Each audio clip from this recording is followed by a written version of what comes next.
Hey everybody! Welcome to Friday the 13th, the series? I'm your producer, Robert. And I'm your host, Hill Street. And after a complete, spoiler-filled recap of the episode, we are going to discuss the show you either just learned existed or always wondered how it existed. We promise the answers will be few and far between, because we're just here to have some goofity fun exploring a show that, despite or possibly even because of its faults, isn't good and isn't so bad it's good, but is still somehow oddly charming. Let's dive in, shall we?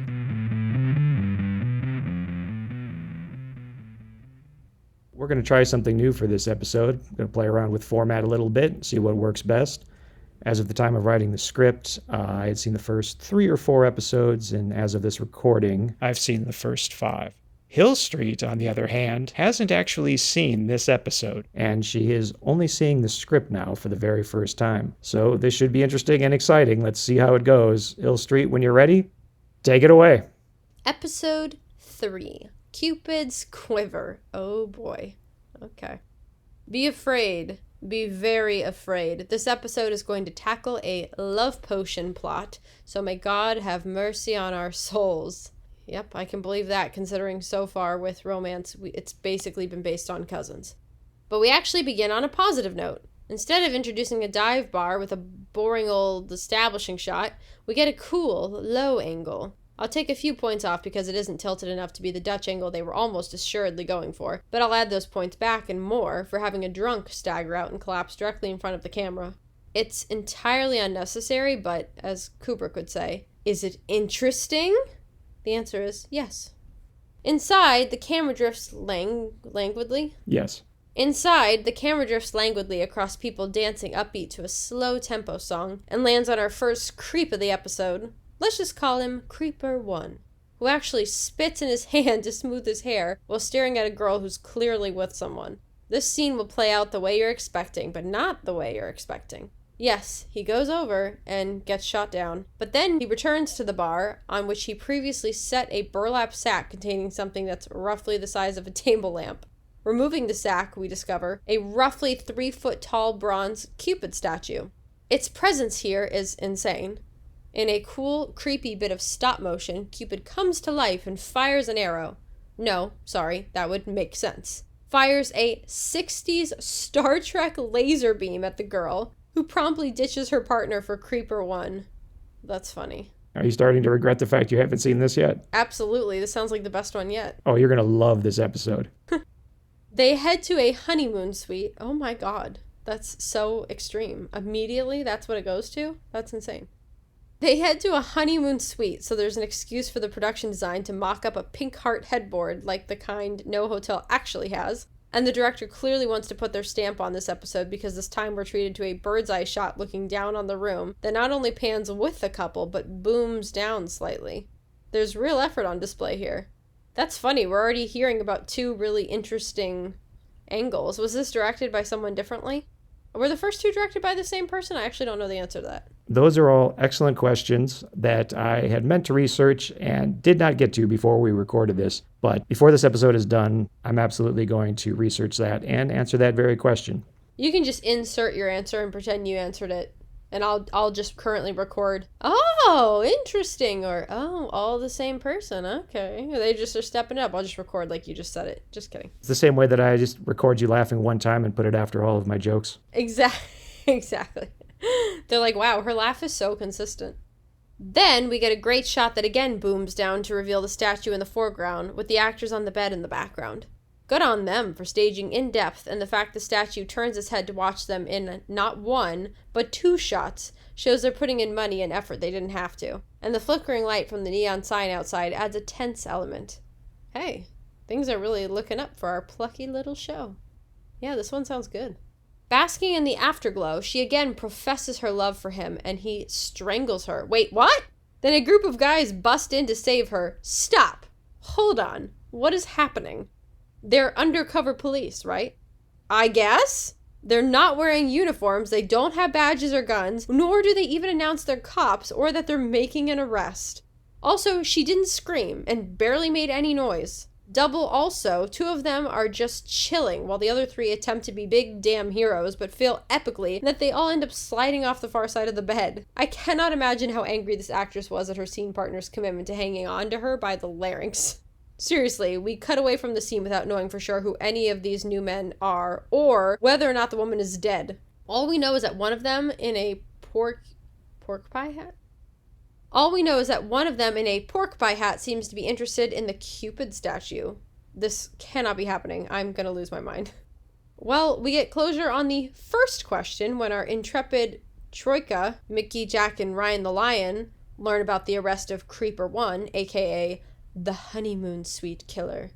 But it would be kind of cool to know if that girl survived or not. Turns out Creeper 1 was something of a serial killer with a specific MO, that he only enjoyed killing after statue-induced lovemaking. But he wasn't the original purchaser of the statue. The newspaper archives inform the group another serial killer originally purchased it, so the statue must go for 2 birds with 1 stone, both causing the owner to become a killer and the victims to fall in love.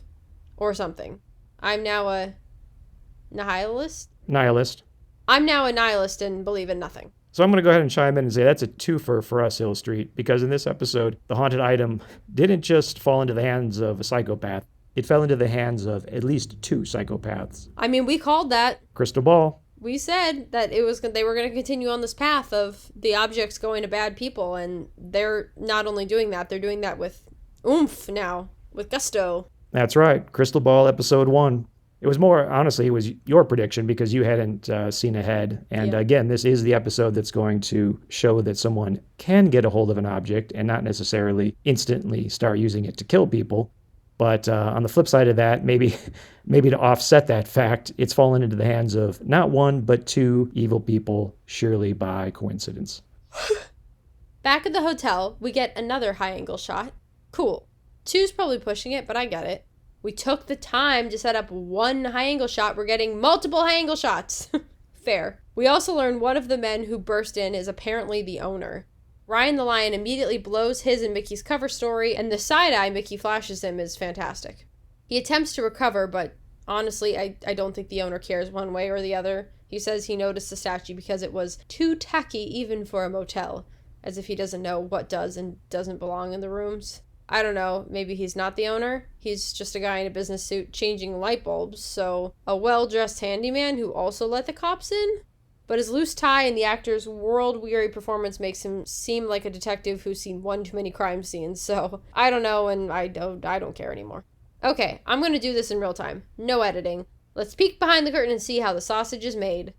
With great effort, several replays of the scene's dialogue, and some rewinding to earlier moments of the episode, I finally understand what happened in this hotel room. The sign outside the bar didn't say bar, it said hotel. I knew that, but the bar didn't look like any hotel bar, and the girl asked if there was any chance they could find a hotel room around here, which isn't how one phrases that question if one is in a hotel. So we were meant to understand this whole crime is happening in a single building. But it gets better. Those weren't undercover cops after all. They were, wait for it, fraternity brothers. In fact, 3 of the 4 brothers are the same 3 we first saw when we cut into the bar, but we only knew they were fraternity brothers because one of them announces their Greek letters as a toast, for some reason. They might be wearing shirts with the letters, but not even Rick Deckard could enhance this footage enough to be sure. Just put them in letter sweaters! And in the dark, from a low angle at a distance, Pork Pie's hat almost just reads as an extension of his hair until we see him later in the room. Also, keep in mind, every college person we meet in this episode is roughly 30 years old. So in the clear light of day, this almost makes sense on paper, but the execution just isn't up to the task. Also, it totally doesn't make sense on paper because the owner relates that he couldn't get in after hearing a noise he absolutely did not hear because the door was double locked. He probably means latched.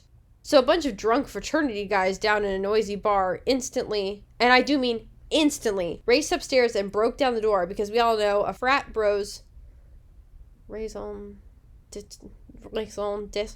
What is it? That's beautiful. I believe it's pronounced, and I will be corrected by the world, but I believe it's raison d'etre. Raison d'etre. Basically, reason to be, reason for being. Okay. Because we all know a frat bro's raison d'etre is to prevent assault. It's airtight. Then again, Canada, so maybe. Ugh, this hotels/bars is pedo alley all over again. It's a vortex of madness I've stared into for far too long. Okay, I have Let's to. maybe just do one more. Oh, I'm sorry. Oh, dang it. Were you cutting in live there? I was, yeah. Okay, hold that thought. Just go ahead and cut in again with then again Canada. So Oh, maybe, yeah, okay. That maybe I makes should have put a sense. question mark to make it a little bit more of a question. But you get what I'm trying to convey there, right? Yeah. I get it now. Then again, Canada. So maybe? Ugh, this hotel/bar is pedo alley all over again. It's a vortex of madness I've stared into for far too long. Yeah, I have to see this now. I'm absolutely perplexed by these fraternity brothers breaking it. I don't know how they wrote that and didn't think that didn't make sense for so many reasons that you've listed. Not only the fraternity brother thing, which is bizarre enough on its own, but the fact that how would they have known something was wrong? It's just so freaking weird.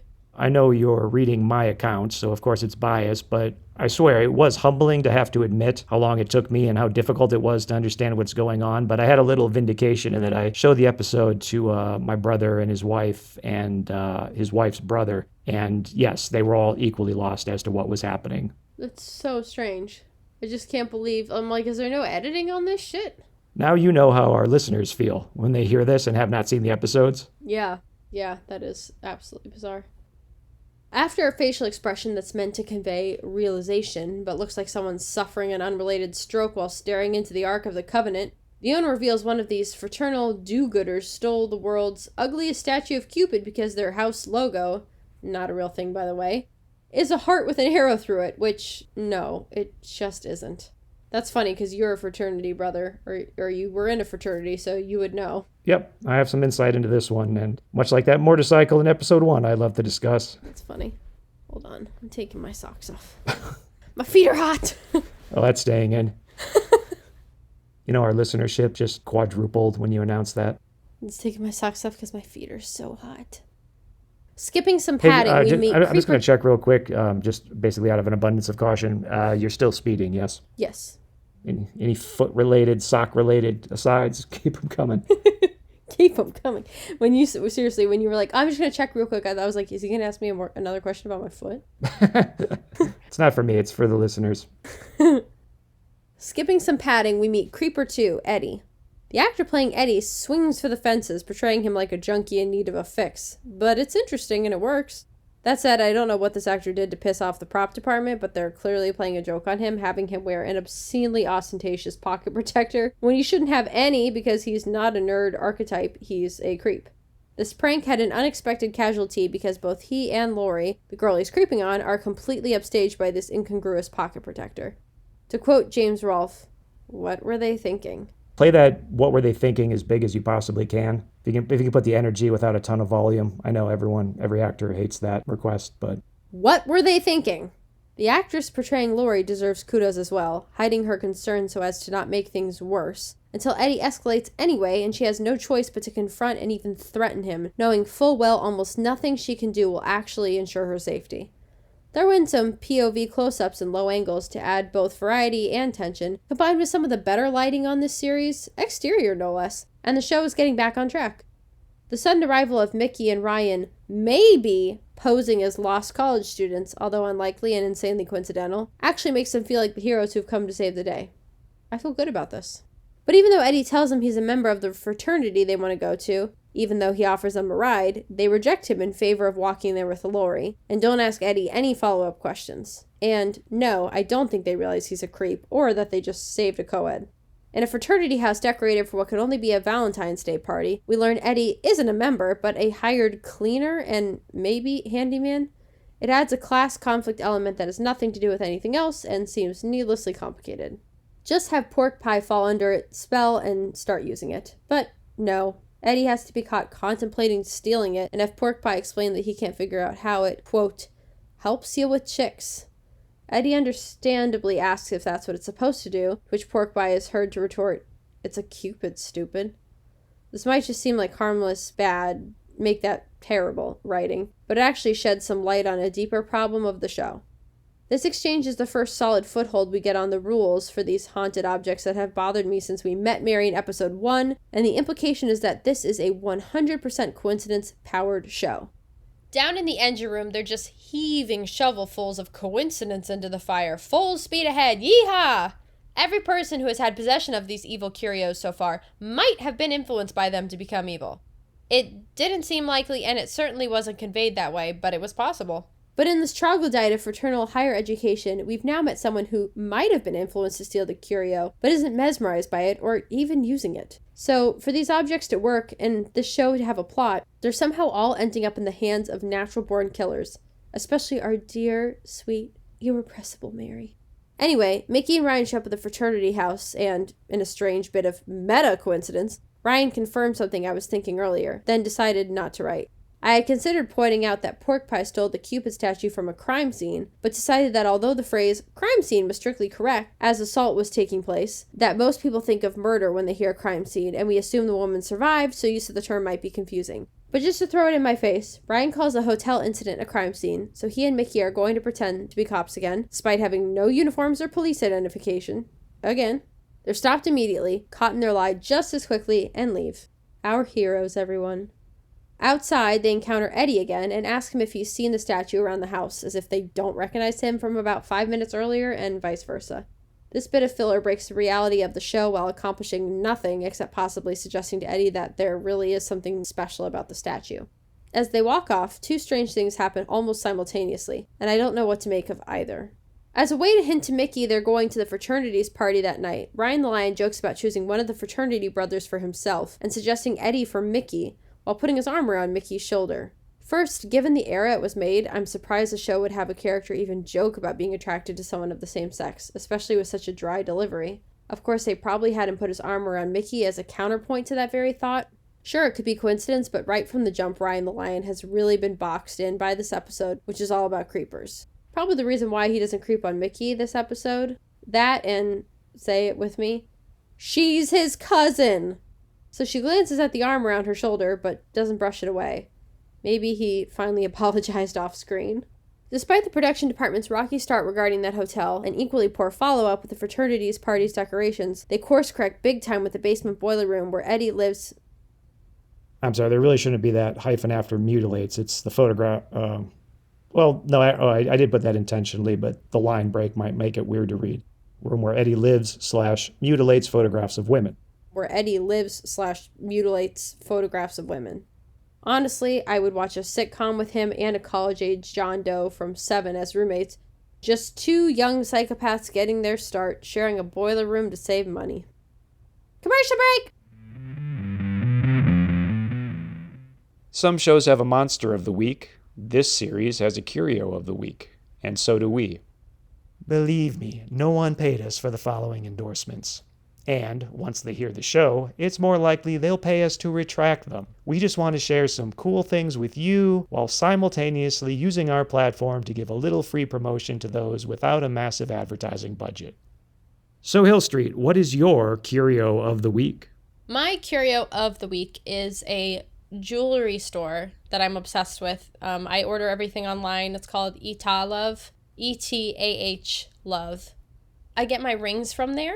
I'm obsessed with rings. I like to have a ring on every finger, like I'm in the mafia. Just kidding. They're about the pinky ring, right? They have these like gorgeous sterling silver rings, and all of them are beautiful and unique, and the way that they like ship them to you is really nice. They come in like these beautiful like velvet boxes. The shipping is really quick. They have great customer service. They have a chart where you can like size the ring to yourself, and I own a lot of rings, but their rings are by far my favorite I've ever had. They don't just have rings, they have necklaces too, and earrings. They might have bracelets, I can't remember, but 10 out of 10 recommend Etalove, that website. Every time that I wear their rings, I get like a million compliments. So that is my curio of the week. I'm sorry, I didn't get any of that because I've just been picturing you as a mafia don ever since you mentioned the pinky ring thing. just slightly adjusting your pinky ring and then pummeling some poor dude tied to a chair. Remember when I worked at Saddle Ranch and those guys came in and said that they were from, what was the family?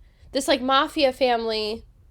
I cannot remember what the name was. And they like terrified me. They were like trying to get me to kiss their pinky ring and stuff. And they were like really aggressive. And they were like these big guys in suits. And I was giving them bottle service. And I asked my manager about it because he like put them in a special table and gave them a special price for the bottle. And he was like, yeah, like they're the real deal. I cannot remember what mafia family it was, but I was really young at the time and naive. I'm sure they were like distant relatives. I doubt they were actually in the mafia, but they scared the heck out of me. Sadly, that is not the strangest or worst thing that happened to you while working there. Not at all. My curio of the week is the stand-up comedy of the late, great Bill Hicks. He has a cult following, to be sure, and I suspect he's still venerated by at least the generation of comics pushing retirement age. But probably by design, he came very close, but never achieved household name status. Although I don't know much about music or musicians, I'm going to call him the Pixies of stand-up comedy. Everyone cites him as an influence, but nobody you know has ever heard of him, which is a shame since his comedy is timeless. I know this to be true because I once re-listened to his material about President George H.W. Bush during the George W. Bush presidency, and when I realized every joke was still applicable over a decade later to the point you could just swap the names, I felt something I can only compare to the shock of playing his material from a random point and finding the jokes sync perfectly with every line from the opening of The Wizard of Oz. He was subversive and avant-garde then, and might even be more so now. Rest in peace, Bill. We love you. After the commercial break, Mickey, Ryan, and Jack strategize until Jack has a revelation. Cut to Jack serving as the fraternity party's bartender and spiking a punch bowl with truth serum. As Eddie isn't allowed into the party, he takes his Cupid statue to what I'm almost certain is the exact same bar from earlier. Guess it's one of those one-bar college towns. Back at the party, slides of erotic art are being projected onto a wall, and I cannot believe I'm saying this given the time and place the show was made and broadcast, but we see... You're doing great. Thanks. But we see a fully exposed female breast. Blink and you'll miss it, but it happened. This image is probably a drawing or painting, not a photograph, but I still thought that would be enough to prevent this from airing on television in the late 80s. Live and learn. I wish I could make out even half of what's happening in the background of this party, but the image quality just isn't there. Mickey and Ryan find pork pie, and they all discover the statue is missing. But pork pie, doped up on truth serum, is happy to name Eddie and reveal his address. Even though we've never seen Eddie learn a single thing about the statue, he uses it on a girl in the bar, and off they go. Overhead shots of Mickey and Ryan investigating Eddie's boiler room continue the visual continuity throughout the episode, so bravo to the director and or cinematographer. However, Mickey says she can't believe anyone lives like this, to which Ryan replies that Dracula does. When Mickey says she means so unreal, Ryan asks, "Are you suggesting Dracula isn't real?" It's actually a funny exchange. Oh no, wait. It would be if Dracula lived in a boiler room. That's followed with a nice setup of Ryan warning Mickey about Eddie's homemade burglar alarm tripwire. Wait, wrong again. It's not a setup because it is never paid off. Much like the nude breast earlier, what's going on with Eddie and his victim in the cab of his truck seems far more salacious than I would have thought possible. This show, and this episode in particular, is fascinating in how a sleazy grindhouse moment like this one comes right on the heels of that ludicrous Cupid statue watching them from the cab. While examining Eddie's photographs, reality is again torn asunder when they find one of Lori, not only cuddled up against Eddie, but smiling warmly as they take a picture together. I don't think it's fake, so are they an ex-couple? Nothing indicates that. I guess they were just friendly, but even in the picture, Eddie is staring maniacally into the camera, which seems all wrong given that he appears to have her genuine affection. Unless there's a gun in her ribs below the frame, I really don't know why they took the time to make this prop photo that only blurs something that was perfectly clear. Then they sprinkle on a soupçon more... Sorry, I apologize. Soupçon? Soupçon, okay. Then they sprinkle on a soupçon more ambiguity. Oh, I'm getting tired. We might have to just do a few more pages. I'm like having trouble reading. All right. As long as you acknowledge we could have finished today. Meaning my timing estimate was correct. We're on track to finish, but in the next half an hour. But yeah, if you're not feeling it, we can stop. Yeah, I'm just like, it's my words. You want to try to get to the next commercial break and see where we're at? Yeah. Okay. But I mean, you're doing great. Thank you. Then they sprinkle on a soupçon more ambiguity in the form of Mickey and Ryan discussing Eddie and Lori without ever indicating any surprise they're the same two people they encountered earlier, and in the case of Eddie, twice. I mean, they don't have to, but it seems weird not to acknowledge the insane coincidence, but I suppose that's exactly the thing the writers are desperately hoping we don't notice. Well, divert our attention they do, because you're not going to believe what happens next with Eddie and his victim, even after I tell you.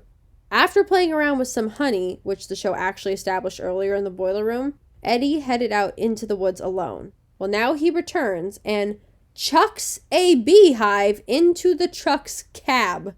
Eddie then taunts this poor woman in a particularly sinister performance that goes on for a while, leaving us ample opportunity to marvel at the irony that the statue was far less harmful in the hands of a pork pie hat wearing fraternity bro. Commercial break!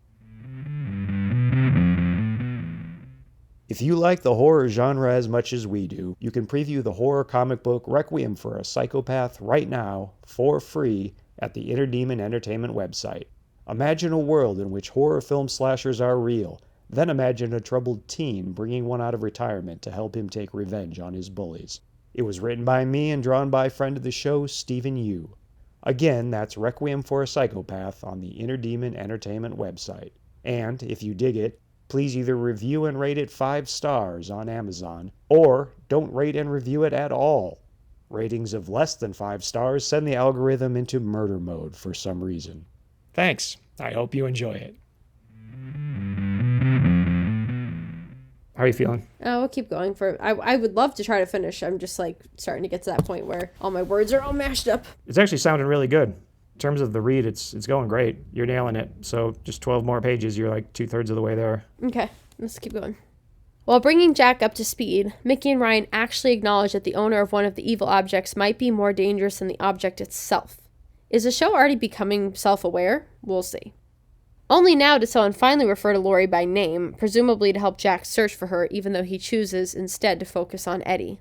Outside the hotel/bar, Jack gets a lead on Eddie, but that is far less interesting than this show's insistence on putting something in the background that steals attention from what should be the focal point. In this case, the bum that collapsed in the opening shot is sitting beside an empty newspaper dispenser that has been ripped from the concrete and overturned. It's huge and it's yellow and it wouldn't be out of place in Escape from New York, but has no business here.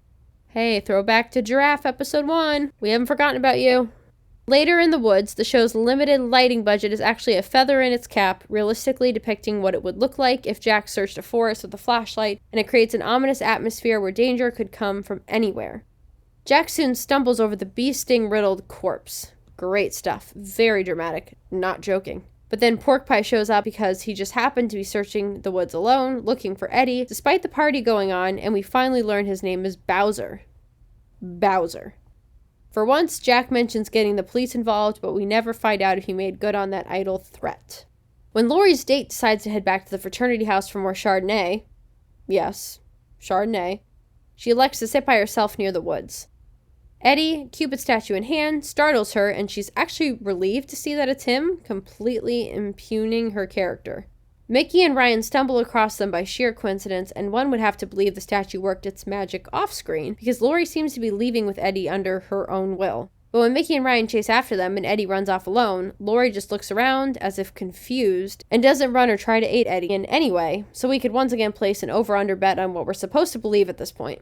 In a shocking display of not just heroics, but actual competence, Ryan the Lion chases down Eddie, strikes him with a metal pole as he's attempting to climb a ladder, retrieves the statue, and flees with it. I'm honestly stunned. I didn't think he had it in him. It's a little odd Ryan isn't actually in frame for the strike, but the action is clear. There's some fun, high-contrast lighting and shadow play adding real menace to the boiler room, and the actor playing Eddie looks so injured and pathetic hanging from the ladder, he almost generates real sympathy for an otherwise thoroughly unlikable character. Good stuff. Ryan reunites with Mickey and Lori, who actually defends Eddie. This basically closes the book on her having been zapped by Cupid off screen, but that strange selfie of them earlier leaves just a tiny bit of room for doubt. I don't think that photo's existence can be rationalized, but if it has a purpose, this is it. Jack shows up to mention the body he found, which finally convinces Lori to maybe kind of think about beginning to have second thoughts on Eddie. Then a security guard shows up and we're treated to what I assume is an RKO Radio Pictures homage, with 5 characters talking over each other. The security guard takes the statue since the fraternity guys reported it stolen. Dude, just let it go. So our heroes pile into the Winchester Mobile, and we finally see them actually drive it. Looks like the show's application for production insurance was finally approved. Nice. Sadly, Eddie saw the interaction, flags down the security guard, and since he routinely poses as a fraternity member, retrieves the statue. Watching a well-meaning law enforcement figure misunderstand a situation to make it worse is a surprisingly poignant reminder this type of tragedy is always possible. Commercial break! Welcome to Crystal Ball, the segment where we gaze into the future and let time make fools of us all. So our crystal ball question of the week is, will we ever get a Jack Marshak episode sans Mickey and Ryan? And if not, will we at least get an episode in which he's the focus and they're relegated to supporting roles? It's funny that you're asking me that because that crossed my mind when I was watching this episode for some reason. He just has such a flair for the dramatic. I know this guy was in his high school theater productions. There's no way he wasn't. Absolutely. I agree 100%. Yeah, he was out there sword fighting in Peter Pan or flying in through the window. No question in my mind. He's so dramatic. So when I was watching this episode, I was thinking whenever he's on screen, he really livens it up. I wonder if they're ever going to feature him more or if he's always going to be their sidekick, if you will, because he deserves more airtime than he gets. And I'm not the biggest fan of Mickey, but I like Ryan the Lion quite a bit, as you know. So I'm not hating on them at all, but I just wonder sometimes if he's ever going to take the lead just for an episode, just to mix it up. I don't think this show is smart enough to do that. So I'm going to say it doesn't happen. That's my guess, but I think it would be entertaining. If it were me, I would do that. I would have an episode like that where they're just supporting and it's really about him. But I predict they don't do it. Okay, well, you know what? This is interesting because I think we're actually going to diverge for the first time on Crystal Ball. Because for me, it's a question of how much is this show committed to its formulas? And I think the answer is very, because I'm guessing they were very pressed for time. Based on everything I've seen on the production side, how quickly they shoot, how they don't seem to do second takes as far as I can tell. They seem to have a bit of a good enough attitude. So I assume that the writer's room was under an equal amount of pressure and they just had to churn out scripts. Could be entirely wrong, but that's my assumption. So I don't know if they would have time to break from their formulas and diverge and do something a little bit different. And if it was only a season, I would say probably not. But there are 72 episodes over 3 seasons, breaks in between where they would have had a little chance to take a breather and think a little bit. So I'm going to say at some point, I'm not going to go all in and say that they do a all Jack episode, but I think that at some point they'll do one that at least heavily focuses on him. I would like to see it, so I hope you're right, because I think that would be a good call on their part. But I do take what you said at the beginning of that into consideration, which is they are so set on those formulas. Speaking of Crystal Ball, so far you've nailed it. We're 2 for 2. We seem to be following that same pattern of protagonists find the object and the person who has it, and then get separated from both, and then have to encounter them a second time before the episode is over. Ha, I'm a genius. Back from commercial, we find our heroes have brought Lori to temporarily blah, blah, blah, blah. Back from commercial, we find our heroes have brought Lori to temporarily live at the store, which we also learn is where Mickey and Ryan both reside, so Mickey showing up out front with her suitcase in episode 1 finally makes sense. What happened to her boyfriend? Is he just waiting? Maybe that can be a crystal ball question for down the line. Yeah, is he hey, what have you been up to? You chasing down haunted objects? Has she told him about the haunted objects? What's going on there? I'm pretty sure Lloyd is cheating so much on the side he doesn't really care. That's probably true. Further proof the show is becoming self-aware, Lori actually says, "Sometime you'll have to explain to me what's going on." Don't try this at home, aspiring screenwriters. You need nerves of steel to attempt a gambit that bold, and if you so much as flinch, you'll burn up on re-entry. So Lori demurely accepts she's been effectively kidnapped by strangers and prepares to get some shut-eye. Our heroes discuss turning Eddie into the police, but Jack warns that Eddie might implicate the statue, causing the police to hold on to it. Yeah, that makes sense. I mean, if a killer strangles someone on his couch, obviously the couch is logged into evidence along with any other bric-a-brac and tchotchkes present at the time. You nailed it. You nailed tchotchkes. And now, we learn the thing we've known all along, that Lori is clearly under the statue spell, when she calls Eddie to explain she only went along with the others to keep from arousing suspicion. Our heroes learn of this through the cunning stratagem of overhearing her through the wall, since, in an old, completely silent building, she took 0 precautions to keep it private. Again, sacrificing character intelligence for plot expediency like this is the kind of thing they just can't teach you at film school. Either you're born with it, or you ain't. Lori walks right back into the lion's den, but twist! It's Mickey in disguise. In a plan half as bold as it is stupid, Mickey, alone and unarmed, confronts Eddie in a section of the boiler room converted to host a romantic dinner, and for once the production designer showed some restraint, with nary a tacky heart to be seen. We get our first overuse of the bird's eye shot during the standoff, but the same angle is used effectively in the chase scene a moment later, so I'll pin that mistake on the editor, unless they just failed to get proper coverage of the dialogue. Why she's alone makes absolutely no sense, and neither does Eddie's insistence on carrying the statue with him at all times, including when trying to chase someone down. I get that it's his precious, but they really messed up making it so big. Ryan the lion finally bursts in on the catwalk above Mickey, and she just stops running and stands there waiting for him to climb down, despite the madman at her heels. Fortunately, two wrongs make a right, and instead of catching up and bludgeoning her with the statue, Eddie sets it on a barrel, positions it, and zaps Mickey. At this moment, my stomach dropped, because up until now, the victim of the statue has always been looking at the creeper using it. This time, Mickey is looking at Ryan, so it seemed like he's who she should fall for. And now I'm at a crossroads, because is it better for her to fall for Eddie? That's a question I hoped I would never have to ask. Turns out Mickey is on Team Eddie, so the show maintains the tradition of clarifying the rules for the haunted objects during the denouement. Denouement? You can pronounce it denouement. I believe the French is denouement. Denouement, okay. So the show maintains the tradition of clarifying the rules for the haunted objects during the denouement. I guess that's fine, since it's also continuing the tradition of our heroes confronting the haunted objects and villain, being separated from them, and then confronting them again. Man, between Jack and Uncle Lewis, the homoerotic monastery, and now this unlikely pairing of Mickey and Eddie, the show is 95% shipping opportunity by weight.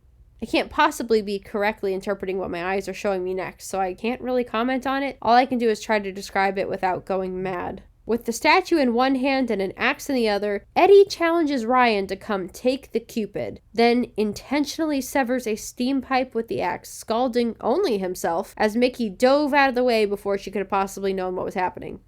Moving on. The following vertical chase scene is really well blocked, lit, and edited, and would actually be exciting if Ryan wasn't chasing what should be a blind man carrying a 3-foot-tall haunted Cupid statue. Kind of ruins the mood. The quality further sags when we have to briefly see our actors and not two stuntmen having a ball on. Oh, my bad. Having a ball on. The quality further sags when we have to briefly see our actors and not two stuntmen having a ball in what's essentially an industrial jungle gym, but they totally make up for that with another great stunt fall, right through that romantic table, no less. Nice. I think you just coined a new Britishism. We should run that by British people and see if they want to make that a new thing. Are you having a ball on? Are you having a ball on? Are you taking the piss, mate? Are you having a ball on? You having a ball on? That's funny. With Eddie dead, Mickey is apparently released from his spell. Ryan delivers some clunky lines that aren't even trying to be one-liners, probably for the best. How dare you? Sorry, my apologies. I didn't realize when I wrote this what a fangirl you were for Ryan the Lion. Then our heroes stroll off with another body in their wake, and us wondering why Jack didn't show up and why nobody came armed. One gun, hell, one pointy stick might have actually saved a life. Just as I'm convinced last episode forced members of the grip/electric department to portray monks, I'm equally convinced the lone extra pulling a clothing rack full of wardrobe bags past the foreground of our establishing shot of curious goods is someone from the wardrobe department who drew the short straw, for he is truly the overturned newspaper dispenser of this moment. The statue is put in the vault, and Jack gives an ominous warning that if the objects ever fall into the wrong hands again, they'll have to find them all over. Not sure if that's a hint of things to come, but since they don't seem to lock the vault, it feels very possible. It was the 80s when every Nintendo game ended with, "And now your quest continues," and you had to replay essentially the same game all over but with minor variations or a little more difficult. This is just like that. The most interesting part of this whole scene is the camera booming up once the doors are closed to reveal the vault has a large demonic face carved into it. For the record, I'm always eager to learn more about the vault, as it's my favorite character of the show. Now that they're lighting the oh, yeah. So close, so close. Now that they're lighting the store to look like beams of sunlight are cutting through a bit of standing haze, the place has an ethereal quality that's more interesting and unsettling than the shadowy, scary vibe they started with. Ryan the Lion asks out Lori, is shot down, and watches her leave with an Adonis, so he jokes about using a tiny bit of magic from the statue's arrow on her. Just the tip, if you will. He's called out by Mickey, then asks Mickey, his cousin, out on a date. God damn it, man. You were seconds away from getting through this episode without being a total creeper yourself. Wow, that actually shocks me. I'm surprised they went that far with it. Like, the creepy jokes were one thing, but he actually asking her on a date is pretty shocking. Yeah, right after implying using the statue to uh, win over a woman who's not interested. Yeah, they're like pushing it to a place that's pretty uncomfortable. Yep, that's 3 episodes. Maybe that should be our crystal ball question. And will that continue? Yeah. The almost flirtatious way Mickey shoots him down combined with the saxophone music feels like a dire warning of things to come. Then Jack flashes Ryan a swift wag of the finger that seems to silently scream, "Dude! Cousins!" And we end on a freeze frame of Ryan the Lion, caught halfway between facial expressions that's so awkward my heart breaks for John D. LeMay, the actor who played him. Yeah, I'm really curious to see what you think of that. Because as you know, I haven't cited John D. LeMay as my favorite actor so far, but I actually felt bad for their choice of ending shot. It's a bad choice and is unfair to the actor. Yeah, it is. It's really, really. I am shocked that they took it that far. Oh, the cousin thing, yeah, but also just the final freeze frame is weird. Yeah. What do you think, having only read my script? I mean, it sounds to me like the most interesting episode so far, but maybe that's because I haven't actually seen it.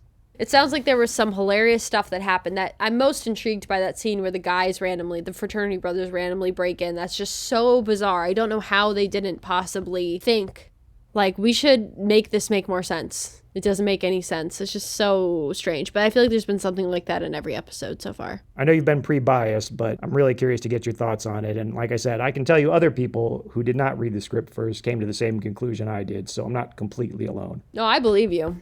I mean, I've seen enough of this show to understand they do things that's like, what? Exactly. It's like they want something to happen, but they get tired of trying to make it make sense. They're like, we'll just do it. Yeah, I don't think they had time for second and third drafts of these scripts. Yeah. But it sounds like it's super, super entertaining, like a really fun episode. I just can't get over the shock of the ending that they actually had him ask his cousin on a date. I'm really surprised they went there. I always thought they were going to make it like a kind of weird undertone, but like never really address it. But I'm really surprised they did that. That's a really bizarre choice. I know, and in the home stretch, they were so close. And then he actually ups the ante by straight up asking her out. I think this one was a really fun idea for an episode, though, the whole Cupid statue thing. They're doing a good job of coming up with fun ideas for the different haunted objects. Like, the haunted doll was good. The pen that, creates the murders was interesting. And now this love statue, I think they're all really... I haven't heard of an idea yet where I'm like, oh, that's lame. Like, this one sounds like it's fun to watch, too. So, overall, I think that their creativity is definitely their main asset. All right, Hill Street, I have to know, you just finished watching the episode. What did you think? I really enjoyed this one. I thought it was really silly and all the ways I like. I mean, it starts off right off the bat, just like, what is happening? Like, this woman's in a club or a bar, I guess, and this guy is just giving her the strangest look across the room. A bar, a club, a love hotel. A love hotel, if you will.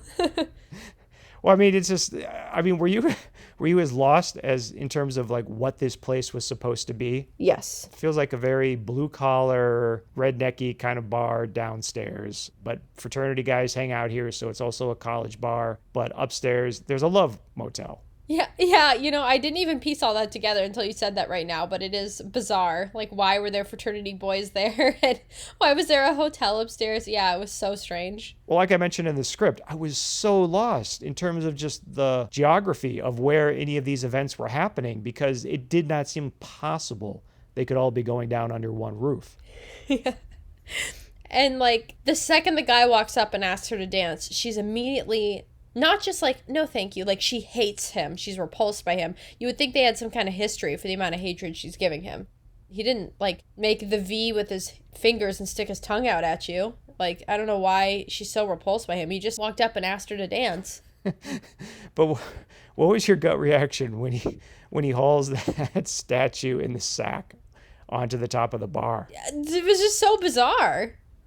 It was, it was just like, I don't know how we're supposed to, I mean... Forget about the sack. What did you think about the design of the Cupid statue? I actually like it. I think it's cool. I'm so impressed with the amount of stop motion they did for this. But at the same time, just the production design of the thing and the fact that it's like, what do you think, 2.5, 3 feet tall? Yeah, it's massive. It becomes kind of reality breaking. Whoever wants to use this thing has to lug this ridiculously large statue around with them everywhere they go. I know, I'm like, he brought this into the bar with him. Like, nobody questioned that. He's had that with him. Yeah, it is a little strange. They probably should have made it like a figurine. Yeah, exactly. Something smaller, something you could pocket or keep in, maybe if you had a satchel or something. Mm-hmm. You know, someone from the props department walked up with this thing and they're like, okay, yeah, here's the statue. And they're like, what is he supposed to do with this in a bar? Like, it's ridiculous that he walked in just carrying this thing. And they're like, throw a burlap sack over it, I guess. Yeah. You had mentioned, too, that when we read the script, that the fraternity bros were the part of the show you were most interested in seeing. Having met them, yeah, what did you think of them and their whole introduction? And had I not told you, would you have had any sense they were fraternity bros when they busted down that door in the beginning? No, it doesn't make any sense. That whole them busting the door down makes zero sense when you told me about it, and still zero sense seeing it, because she's not like screaming. If she was screaming at the top of her lungs while being attacked, then maybe you could be like, okay, I could see people trying to save her, but she's like quietly choking. She's quietly choking, and then a bunch of fraternity brothers in a very loud hotel, by the way. I'm pretty sure, correct me if I'm wrong, I'm pretty sure they have like background music going on in this hotel. Again, it's right over that bar. There's an entire music act going on just downstairs. Yeah, she's being quietly choked, and the boys somehow magically hear this, and a bunch of them break down the door, which honestly, even if she was screaming at the top of her lungs, there's a decent chance nobody would break down the door. Sometimes you hear screaming in weird places and you're like, oh, that's weird. Hope everyone's okay. I heard screaming from the Love Motel upstairs. Oh, yeah, better do something. Yeah, it's like, you never know why people are screaming. Sometimes you hear something and you know it's not right.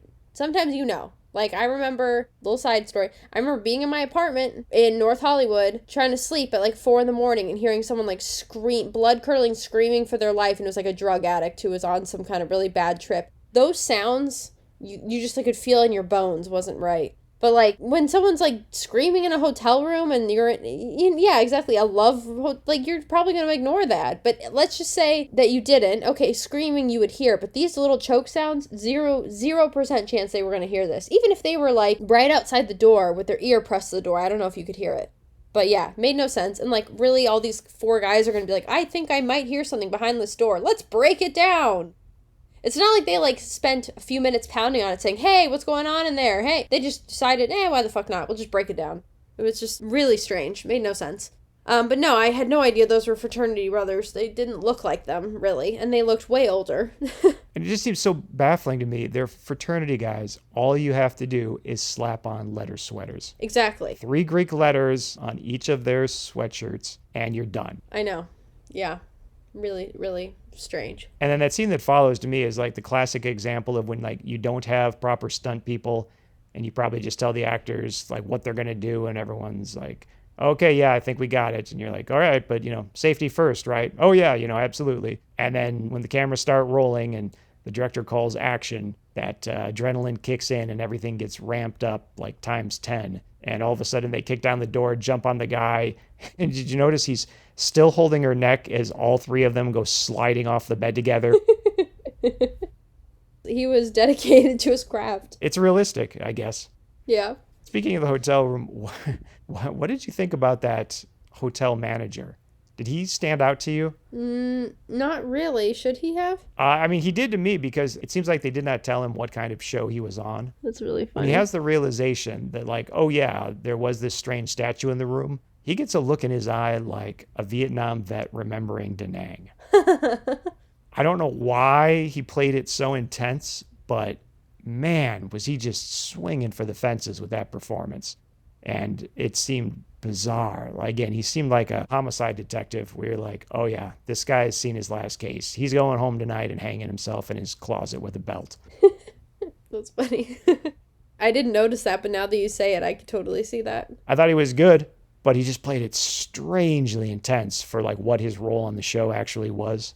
That's really funny. I felt like, I think her name's Lori, the one that Eddie's obsessed with. Lori played like her first scene with Eddie so depressed. Like she was like falling asleep depressed. Like he was like talking to her, trying to get her to whatever, walk with him or hang out with him or something. And she was like, no, Eddie, just go away. Eddie, please. And I was like, this is a really weird performance.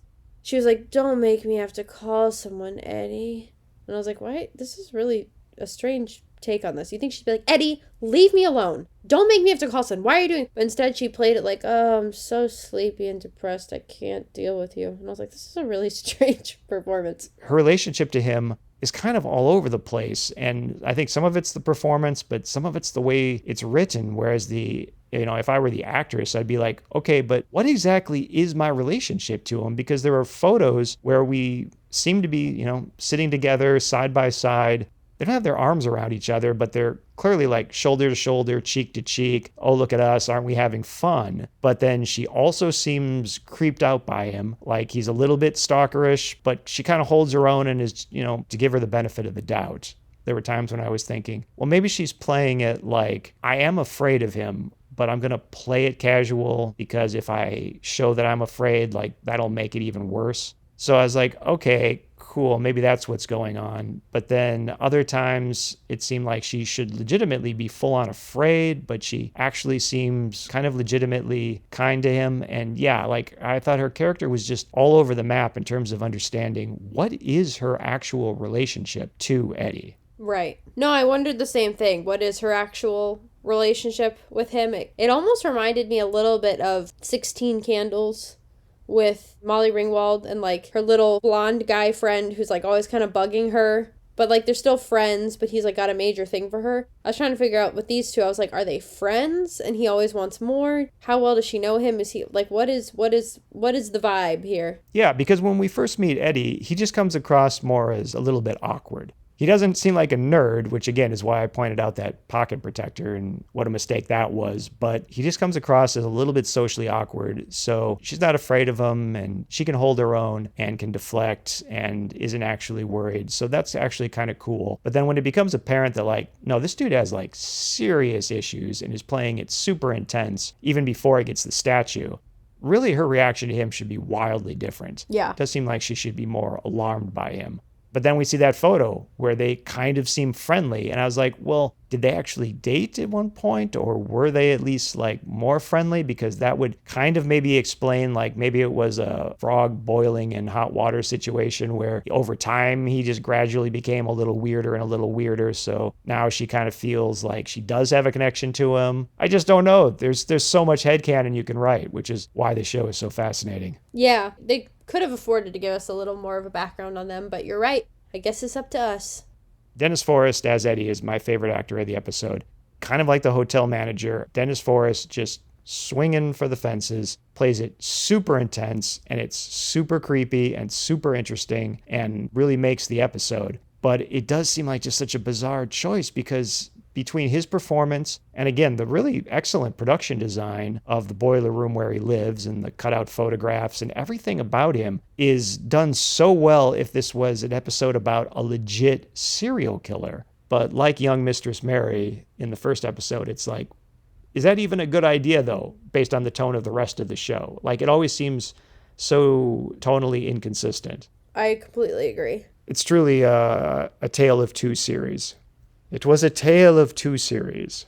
Do you agree with my assessment that there's a weird parallel to Sarah Polley as young Mistress Mary? Oh, yeah. Oh, totally. I guess our new crystal ball question will be, will I ever find one of our three main actors to be my favorite, or am I always going to select a supporting actor? Oh, I think you're going to always pick a supporting actor, because if it hasn't happened yet... This is true. I do love my formulas.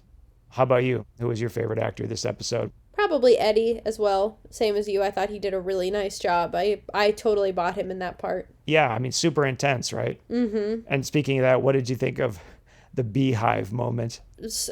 Strange. It reminded me so much of one of the first episodes of Smallville, where like the character controls bees. This show reminds me a lot of like Smallville and Supernatural. It feels like a Smallville Supernatural combo a little bit. Well, chocolate in your peanut butter in your chocolate. But I enjoyed the fact that he closed her in the car, he watched the bees attack her, and then he's smiling and mouthing, "I love you." I was like, this is fun and twisted. Yeah, I mean, that was super dark. Yeah. I mean, the amount of time they let it play, just how terrorized she was, I don't know if it was ad-libbing that he was doing, but yeah, the little sort of goofy stuff he started doing as the scene went on. Yeah. Did not come across, or at least it did not read to me as funny. It read to me as legitimately creepy, the way he's just kind of playing like it's a children's game while she's being stung to death by bees, which somehow, despite the silliness of that setup, the actual creepiness of the execution kind of overrode that and made it surprisingly intense. Yeah, no, it definitely worked. Tonally all over the map, but again, makes the show fascinating because you never know what's around any corner. Right. I have to say, though, I'm sorry, but I think there was some real character assassination with respect to our leads, with the way... I mean, what did you think about them just sending in Mickey alone? When she doesn't have her hair, she's hard for me to recognize. Unless she's wearing a monk's robe, and then instantly recognizable as female. Well, yeah, that was ridiculous. You could freaking see her hair. I was a little surprised. It caught me off guard. I was a little surprised by that, but then again, I don't know. Sometimes they do stuff to Mickey that I'm like, really? This little tiny woman, you're gonna do that to her? I was like, okay, that's a bold choice, and she looked terrified the whole time. Yeah, and it's like the characters already have seen the location. They know where he's at. In fact, they got to explore his place when he wasn't present. Right down to that tripwire, which still blows my mind, where Ryan points out, oh, look out for that tripwire. But we never get a payoff on that. We don't know if that was connected to a soup can full of dry beans or C4. Yeah. It could have been literally anything. We don't know because it was never paid off, which seems super bizarre. But then they encounter him, including Ryan the Lion whacking Eddie with a shovel. I don't know if you felt bad for Eddie at that moment, but strangely I kind of did. He just looked so pathetic hanging from that ladder, getting whacked like a piñata with a shovel by Ryan the Lion. No, I actually felt kind of bad for him too.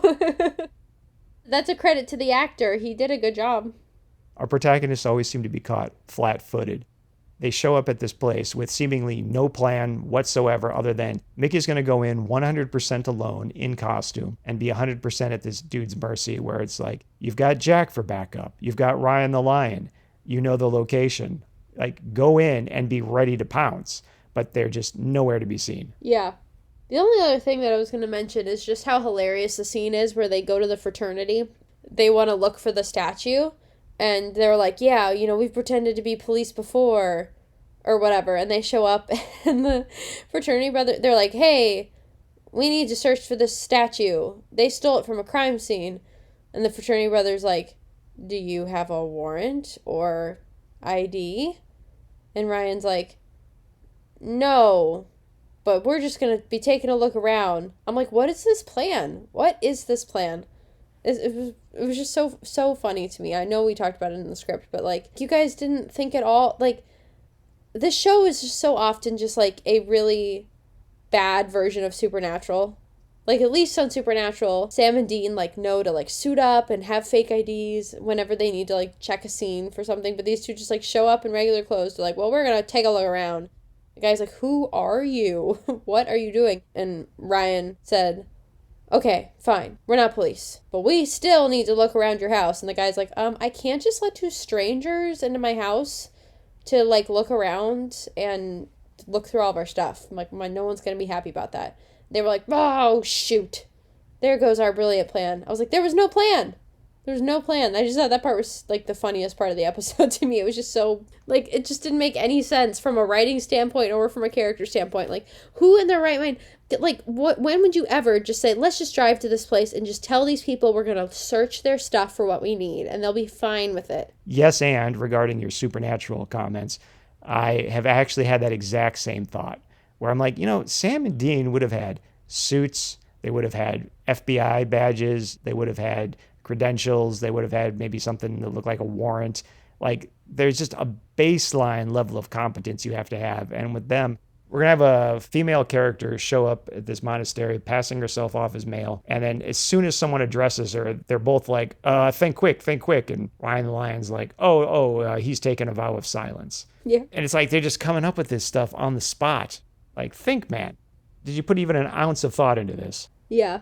Ryan the Lion is absolutely the Han Solo of this show, where he thinks he's more charismatic than he actually is. Yeah. And he's just going to show up with no plan and just charm his way through, and it never works. It seemed really odd to me. The whole character of whom I refer to as Pork Pie, but he's the fraternity brother who took the statue from the hotel and then was just stuck. He is not the one that actually uses it. And it just seems so weird to me that they didn't simply eliminate that character What I mean is they didn't combine that character with Eddie and basically eliminate Eddie. Like, if he had been Eddie. Well, I had a thought on that, and I might be giving the show too much credit here, but I felt like maybe they did that to illustrate to us that the statue only works on people with psychopathic tendencies. Because the first guy who has it is clearly a psycho, and the statue, like, allows him, like, in my opinion, elevates that to do his killing. The second guy who takes it is a normal guy, and it has no effect on him. But then when the creepy stalker guy gets it in his hands, Eddie, it, like, escalates. Yeah, it completely supports our ongoing belief, our crystal ball prediction that only psychopaths end up with these objects. Here we have a guy who, pork pie, who gets his hands on it and doesn't use it for evil. I mean, he's kind of trying, kind of a gray area. To quote Dennis Reynolds, it's a little dubious because of the implication. But yeah, he gets his hands on it. He kind of maybe thinks it's going to help somehow, but doesn't actually do anything with it. And then sure enough, it falls into the hands of someone who's basically a serial killer, which means in this episode, I don't know if you caught this, but we've doubled down on the conceit that these objects are only going to end up in the hands of killers. Because in this episode, between the guy in the hotel from the opening, the person that they refer to that had it before that, and then Eddie, this one object in one episode ended up in the hands of 3 psychopaths.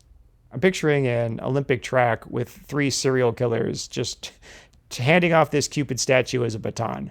Yeah, exactly. Like, it's just a 3 serial killer relay race. Exactly. It's like, hey, get this in your hands. You don't have to worry about that pesky conscience. Yeah. No, that is partly why I love this show. It is absolutely insane. Yeah. It's whose line is it anyway? The rules are made up and the points don't matter. Exactly. That's funny. I think that, like, not only does it, in my opinion, escalate their already pretty psychopathic tendencies, but I also think it calls to them. Like, they sense it, they feel it, it calls to them. Like, they just see it on a shelf and they have to have it. The fraternity boy who stole it, I think he was like, oh, cool statue, it's supposed to help you with love or whatever, and he steals it and just is like, whatever, because he's not psychopathic, it doesn't make him want to kill, Same thing in the first episode with Mary and Vita. I think Vita was, like, literally calling to her because Mary was already insane. That's my theory. I think that's what the show is illustrating. That these objects are actually, like, emanating psychic powers that are radiating out and attracting psychopaths. Yeah, attracting the right people, the people who will do what the objects want them to do. I don't think it's like it takes completely innocent people and makes them do bad things. I think it takes bad people and maybe escalates their behavior, Kind of like, in my opinion, Jack in The Shining. I don't think Jack in The Shining was like a normal, innocent, sweet guy who turned crazy. I think he was already crazy when he got to the Overlook.